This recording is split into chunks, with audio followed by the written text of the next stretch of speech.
Hey, what's up everybody? Today we're doing my new to comics, and I'm still covering the Mass Effect Omnibus here. This is the second comic in this fucking thick ass book, and this is Mass Effect Evolution, and it stars the Elusive Man. It's basically kind of an origin story for him, but it's also not an origin story. Basically, what we got here is the first contact war between the humans and the Turians. If you don't know how this worked in the Mass Effect lore, basically when the humans found the mass relays, they instantly jumped out into space, instantly, began a war with the Turians, and it died down fairly quickly because the council got involved. But there was a point in time where shit was pretty real, and this is during that point in time, and for some reason, I always thought the first contact war was like some kind of like hundreds of years ago type thing. I didn't think the Elusive Man would be I didn't think he would be alive during it. But I guess the entire Mass Effect universe happens pretty goddamn fast. But so what we got here is Jack Harper, which is the Elusive Man's real name, and he is going around during the first contact war with his two friends, his two friends are in a relationship with each other, and his female friend, who shows up in this comic, you can kind of see her here. The blur might not come out so good. But basically, she's just in, the average-ass sci-fi jumpsuit, and her fucking costume, there's some shots of her ass that are unnecessary, and her zipper on her jumpsuit sometimes is, above her breasts, and sometimes it's, down to her belly button. In a couple of panels, I don't know how that happens. But, basically, the plot diverts from the First Contact War pretty heavily, which is unfortunate because we don't get to see the First Contact War, at all in this universe. And I feel like it's a big part of the lore. I'll explain the Mass Effect, synopsis sometimes, and sometimes I have to run across the First Contact War if they start asking questions. So, it was nice to kind of contextualize it a little bit. But, basically, what happens is, while fighting these Turians, they come in contact with this artifact. It's one of the artifacts very similarly to the first Mass Effect game that Shepard touched. And just like Shepard, Jack touches it and he gets indoctrinated. That's where his eyes start to glow. Saren touches it. I don't think his eyes start to glow in this, but he does touch it. There is an argument that this is how you get indoctrinated, and all three of these guys have touched these artifacts. But I do like the artwork a lot better in this one compared to the first one. The first one, it was a lot more just kind of, I don't know, roundish, cartoony. I don't know if there's some other shots I could give. Look at Miranda, and then if we cut over, Saren's in this comic.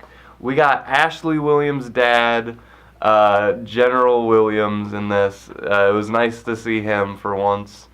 We got Saren popping up. Basically, Saren's older brother is in charge of this Turian group, and Saren's kind of like his underling who eventually... we'll just talk about the whole plot.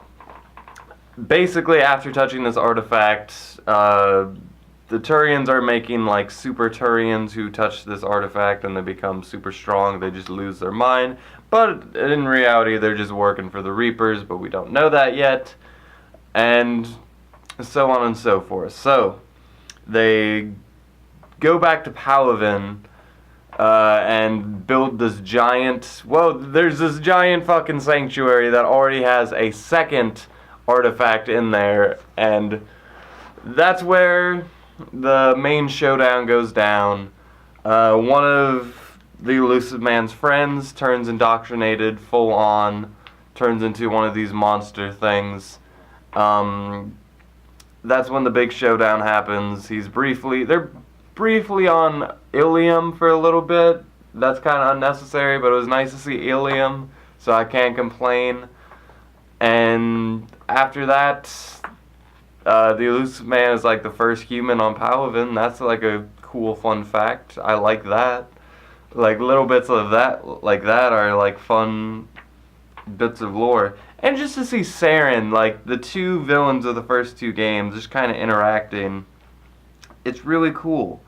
And obviously, we don't get to know that much about the Elusive Man. They try to keep some of his background information silent, if not a good amount. I'm gonna see if I can make the lighting any better, because there's shadows on my face. But at the same time, there is no personality to him. There is no, like, something we've gained to his character. Like, oh, look at how he went from this to this.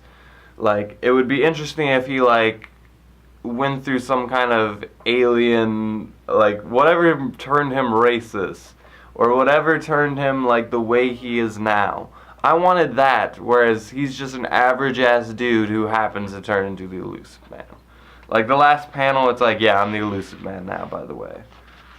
He's just suddenly aged a bunch of years. I wanted a little bit more than that. And basically Saren just blows, because the whole thing goes south. They turn on Saren's brother, and Saren has to rescue his brother from the artifact. And Saren's just like, you know what? After the Elusive Man escapes, he's like, I'm just gonna blow up this whole place.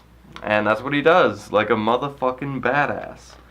So, and we also get these, I forget what they call them, but these Turian priests guys. I thought those were really cool.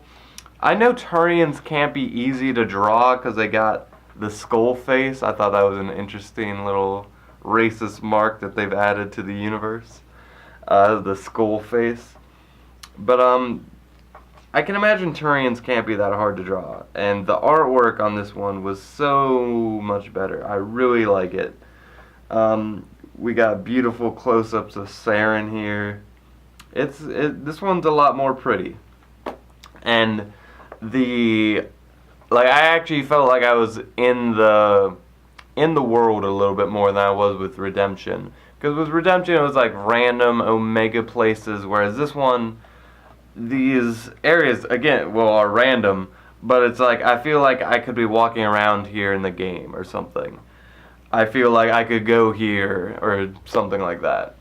It felt like the same world and universe as Mass Effect. Whereas the first one, it was just kind of like, like, just generic backgrounds. Like, look how the Elusive Man looks in this one. Like, I don't know if you can see it, but he looks janky compared to how he does in this.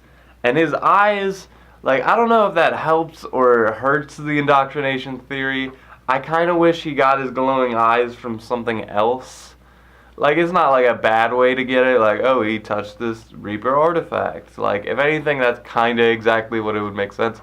But I just thought it'd be cooler seeing it happen and play out, you know? His friends, I didn't think were that interesting. Really, the main meat of this novel is Saren, the Elusive Man, and the artwork. I don't think there's a whole lot else going on here. It was just another solid read. I'd give it like a 3 out of 5 if I was rating it. I'm really just excited to keep tearing through this thing, which I'm going to do. So until I see you on the next New to Comics, I'm going to be reading the next one. I think it's about Arya and Omega. I'm going to be interested to see how that plays out. Anyway, I'll see you guys next time, and until then, with that,